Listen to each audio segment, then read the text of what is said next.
Hi, I'm Cherie Lindbergh, and welcome to Elevated Life Academy, where we share real stories of healing, hope, and transformation.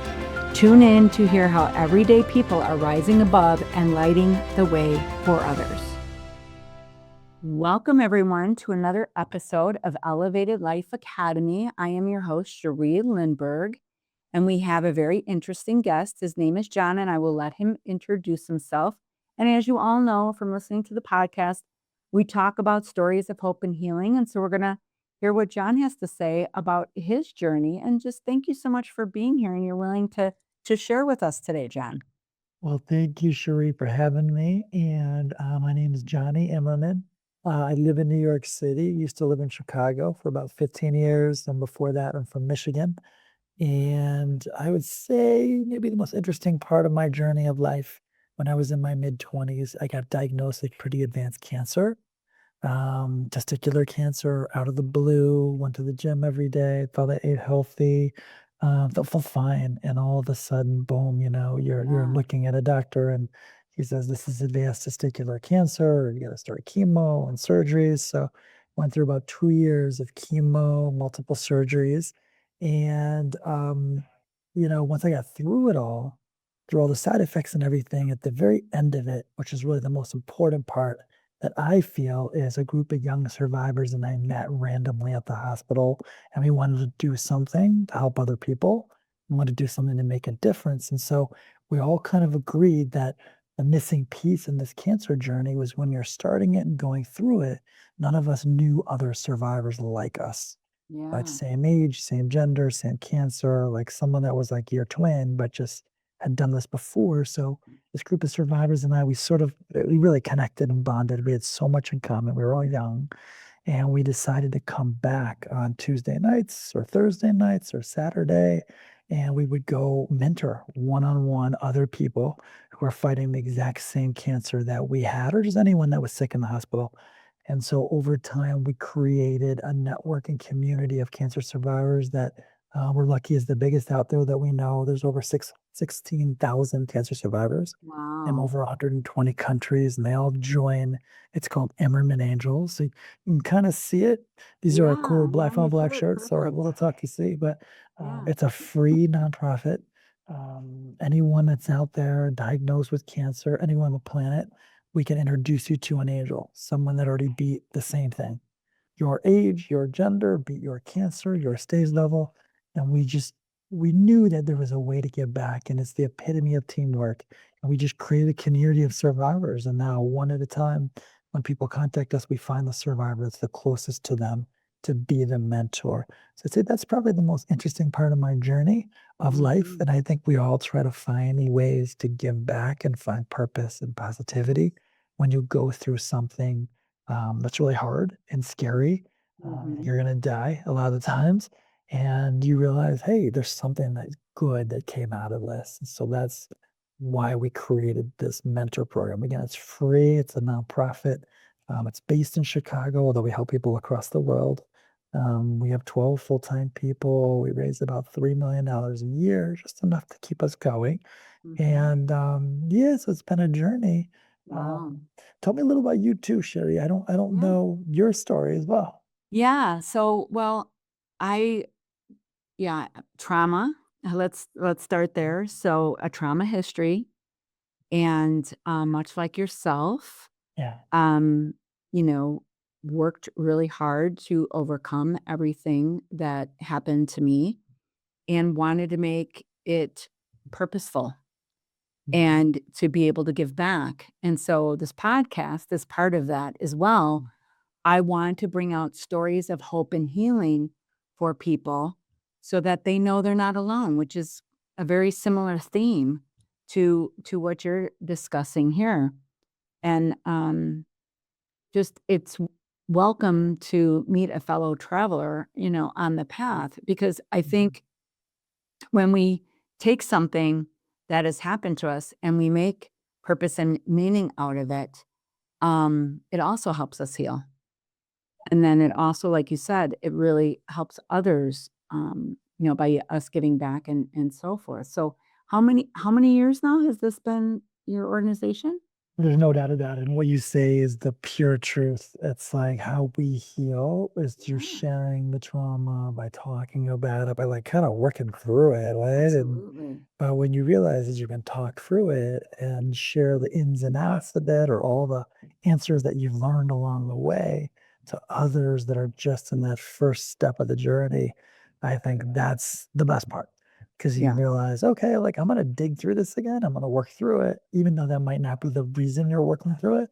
But by me taking that story to share it with the next person, everybody benefits, right? Yes. Those who are starting the journey, they need to know how to get there, where someone like you and I may have been through Mhm. all this or something hard, but Yes. it also lifts us too. It just feels good to be able Yes. to use it for something positive. So I'm glad you've worked through yours as well. And I think we all go through something in life, but to use it for purpose and good and help the next person, I think is the true meaning of it. Well, and I think, that's the definition of post-traumatic growth. So, Yeah. we Yeah. take it and we make meaning and purpose, and it doesn't mean we're done. Yeah. There's always things that are gonna continue to come up and work through, but Yeah. it gives you a sense of confidence that you can get through it, and Yeah. listening to what you're talking about with your program, boy, what an amazing thing to have a mentor that has Mhm. already gone through, that could possibly share resources. Yeah. You can feel seen and heard because they'll say, "Yeah, I remember feeling that way," to validate the whole Mm. journey as you're going through it. Exactly right, Sheree. And like gratitude, I think, is the number one reason why survivors do this because we know some people die in Mm, any trauma, right? Some people can die and some make it through it. But if you're grateful enough that you're still alive, like I think most cancer survivors like me are, because you've mhm. lost people, you've seen people not make it. Unfortunately, that's the reality.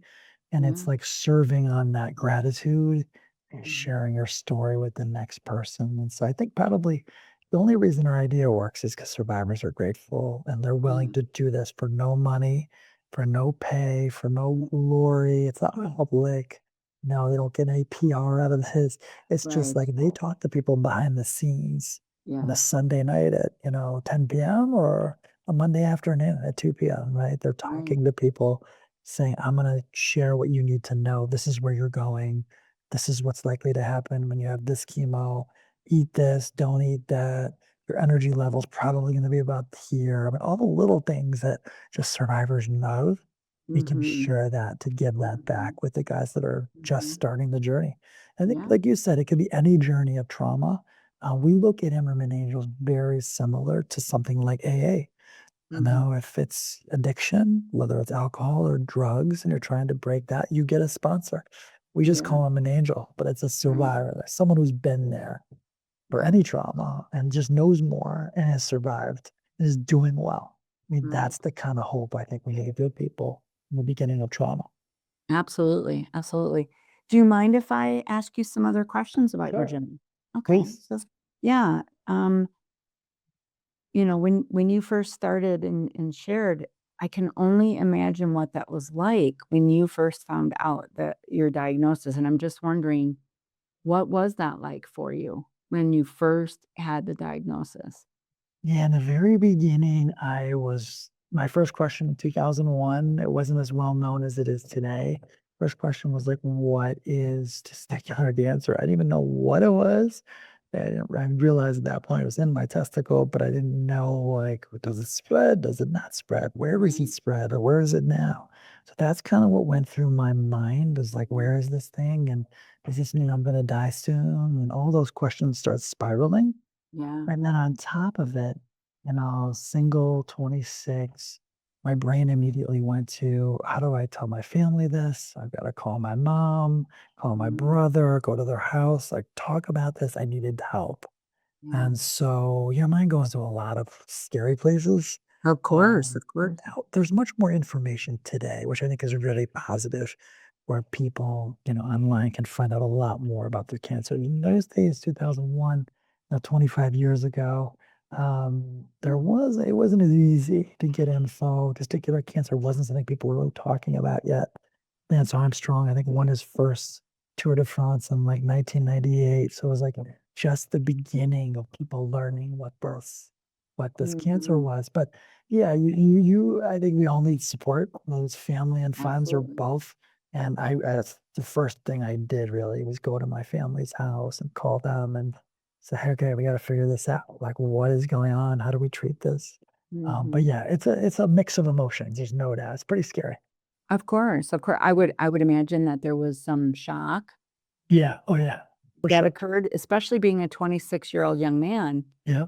It doesn't compute, you know? Yeah. You don't think you're gonna get this in your 20s. No. And now that I've been around this for 25 years, we see, 10-year-old babies, sadly. Babies are Wow, born with cancer in the womb. It's already there. Can be wow. detected at birth. I mean, it can be a 2-year-old, it can be a 5-year-old, it can be any age. But I think younger people in general don't expect it. I was definitely one of those people, especially when you're a healthy person. I Yeah. was kind of felt like I was healthy there. I go to the gym, I eat pretty healthy, I don't do drugs. Like, you think your body's okay until Mhm, a doctor says, no, it's not. mhm. So, with being that, like, it's been 25 years now, roughly? Yeah, about Yeah, of 25. Yeah. of survi of being a survivor. Yep. Um, what are there things that you still have to do now to monitor your health, given that you had Yes. that in the past? I will go injury every once to 2 times a year, like every Okay. 6 months to a year, get a blood test. Every Mhm. couple of years, I'll get a chest X-ray or a CAT scan, maybe every few years. You don't want to do too many CAT scans because you don't want too much radiation, and Right. that can damage other organs or cause leukemia and other problems. Mhm. But sometimes you should scan just to make sure nothing's coming back. But Mhm. one good thing about cancer is every day you go out of cancer, like you haven't had it, you're less and less likely for it ever to come back again. So after 20, 25 years, it would be unlikely, but Yes. you never know. You can't get too confident either. You got to go to the doctor. You got to get Okay. checked. Everybody should go at least once a year, get a blood test, have a doctor look in your eyes and your ears if there's something wrong. Time matters. You just want to know earlier Mhm. versus later. Because the Mhm. later it goes, the longer it grows, the worse the Yeah. cancer is, the Yeah. harder it is to get it out. Yeah. So, when you yourself and this group of people decided to create this, I can only imagine, because creating a nonprofit, I've done that, that's not easy either. So, how did that all come to be? You've done it too. You get it. It takes your soul, like to build something, build a brand, get enough people to support it, spread the word. The marketing is very hard for nonprofits. We just basically a small group said this is important. We should do this. And we made a name. We built a website. I had no idea in those days what we were doing, but it was like, we know if this person has cancer and this person beat it, the same type, and you put them in the room, it's like fireworks. It just Yeah. works. Like they connect, they have everything in common. One's got a ton of questions, the other one's got a lot of answers. Like it's just like the perfect connect. And Mhm. so we just started rolling and saying, let's just keep helping people and matching people, and we'll figure out along the way how to build this. And it Mhm. really was like build the plane while you're flying. And we found some great board members that joined the board. They met one of my best friends said, hey, let's create a marathon team. Now our marathon team has over 300 runners in the Chicago Marathon. It's like Mm. 7th or 8th biggest in Chicago.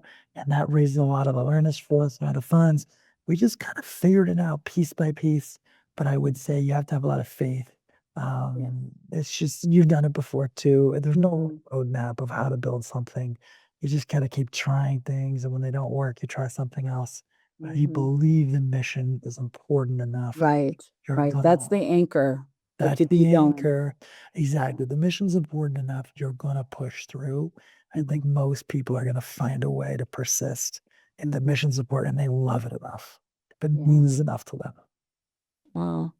What a beautiful mission, and, if anything, your story really emulates what I've been trying to do with the stories of hope and healing, and, to be able to get that out there, my hope that people will share this far and wide to all their their family, their friends, and so forth, so that the mission keeps spreading.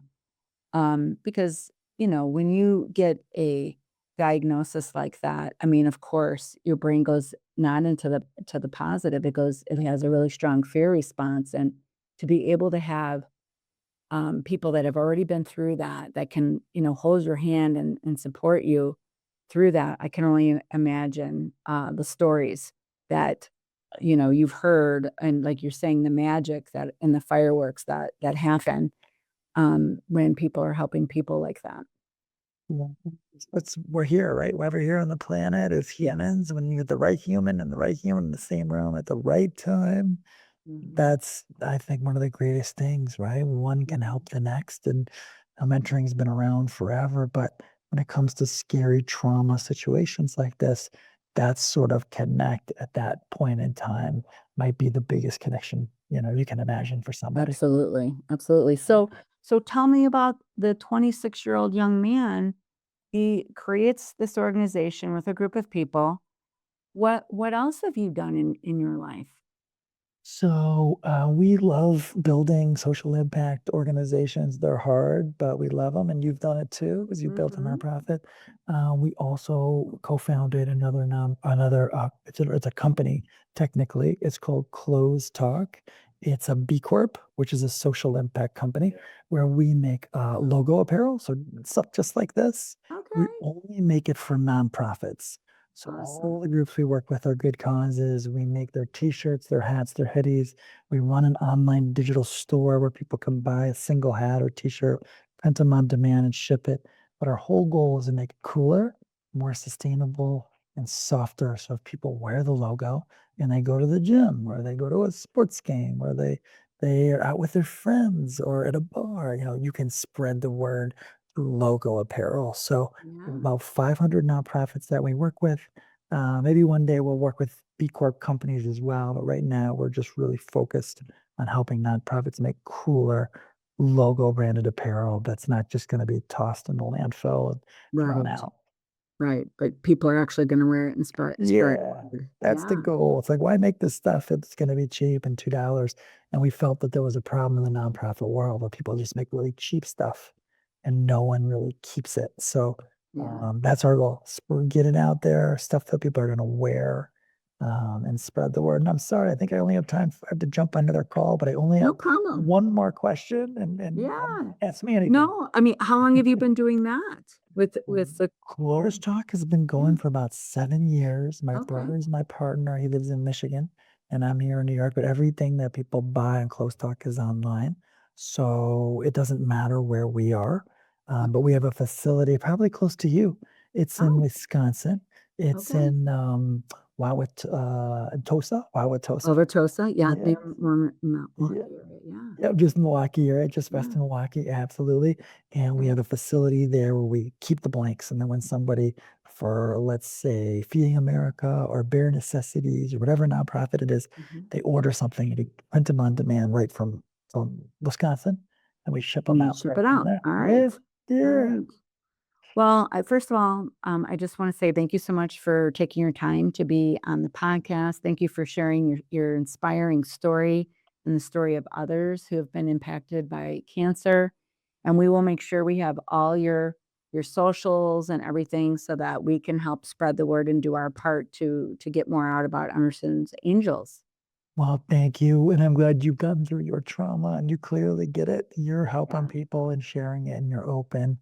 Not only is it the best thing for you, as we both know, but you're helping Yeah. other people. It's a win-win. So keep doing what you're doing. And I'm glad you've healed and you're in a good place too. Oh, thank you. We'll be each other's cheerleader. You got it. All right. All Stay right. Take well. care and thank you so much. Thank you. Be well. Oh, you too.